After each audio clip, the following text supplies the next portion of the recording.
Wondering how to kick that habit and get things done? Sure, hiding your phone, locking up your snacks, and blocking distracting apps can help, but there's more to it. Procrastination isn't your true self. It's just a pesky behavior pattern driven by deeper psychological dynamics. But don't you worry, because in this video we'll tackle 3 of its most common types and share tailored steps and strategies to beat the procrastination monster. No time to waste, let's dive in and conquer this together. Just do it. Later. What's your record of procrastination period for doing taxes? Days? Weeks?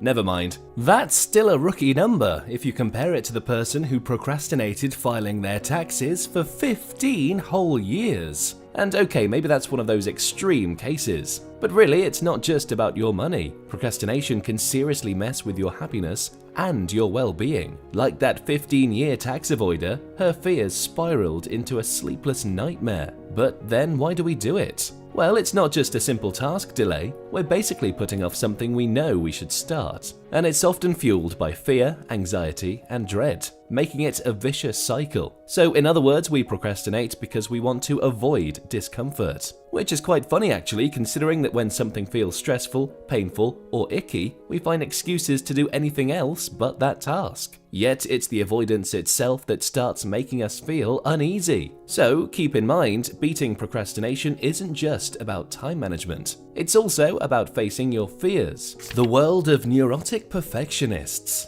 Imagine you've had this dream of writing an epic screenplay for ages. It's gonna be a masterpiece, you just know it. You put in the effort, reading, researching, obsessing over every detail, but then you never quite finish it. So, a neurotic perfectionist is smart and talented, yes, but they're their own toughest critics. They're never ever satisfied with their work, always comparing it to their brilliant vision in their heads. This quest for flawlessness gives them anxiety and even freezes them in place. And in those cases, they become adrenaline junkies. They thrive on the rush of an impending deadline. Why, you ask? Because it's only in those final moments right before the test or project is due that their fear of missing the deadline overpowers their biggest fear, the fear of not being good enough. Sound familiar? But don't worry, just follow these steps and you're good to go. Step 1. Recognize that perfectionism goes deeper than just having high standards. It's tied to feelings of shame and inadequacy.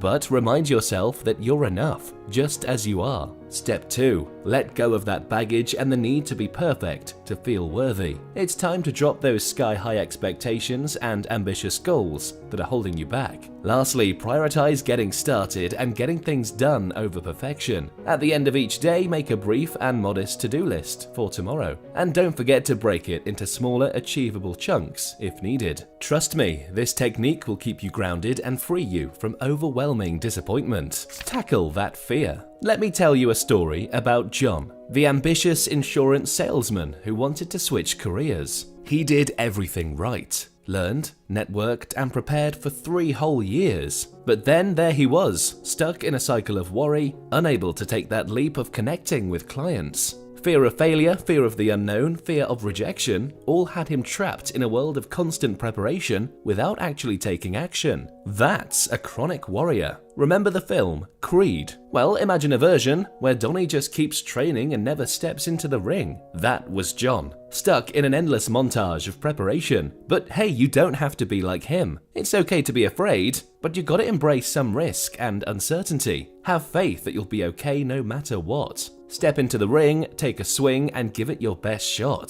Roadblocks on your journey. Picture the legendary Landon Carter in A Walk to Remember. He was the ultimate rebel, right? Talented and passionate, but not exactly a ray of sunshine. Now that's where the rebellious procrastinators come in. They're a quirky bunch with incredible talents, but they're all wrapped up in resentment and defiance. Kind of like those mean girls you see in literally every other teen movie. These rebels scoff at trivial tasks and love to point fingers at others just to avoid looking in the mirror. But hey, blaming is a trap, and it only leads to letdowns. The secret to breaking free is forgiveness. Let go of that anger and frustration and embrace your inner strength. Because beneath all that rebel attitude, there's a fierce passion waiting to burst out. So ditch the drama and don't let resistance and resentment hold you back from success. Make your own antidote. Now let's talk about some day-to-day tricks. First up, tackle that anxiety head on. Your fears might be in your head, but they sure love to mess with your body too. Stiff neck, tense jaw, tight lower back, you name it. So give yourself some love. Get a massage, try yoga or Tai Chi, see a chiropractor, or kick some butt in martial arts. Loosen those tense muscles and find some balance. You'll be amazed how it feeds into your work self. And the most important part, escape from that lonely island called isolation. Seriously, it's not 2020 anymore. Why are you still in quarantine? Reach out to old friends, join activities together, and remember, you're not meant to be a lone wolf in this wild world. So, are you ready to break the cycle? When it's time to work, focus on the task at hand, the one right in front of you. No more delays. Tackle that fear. Get rid of all the roadblocks and share your antidote recipes with others who are infected by the procrastination monster too. Happy living!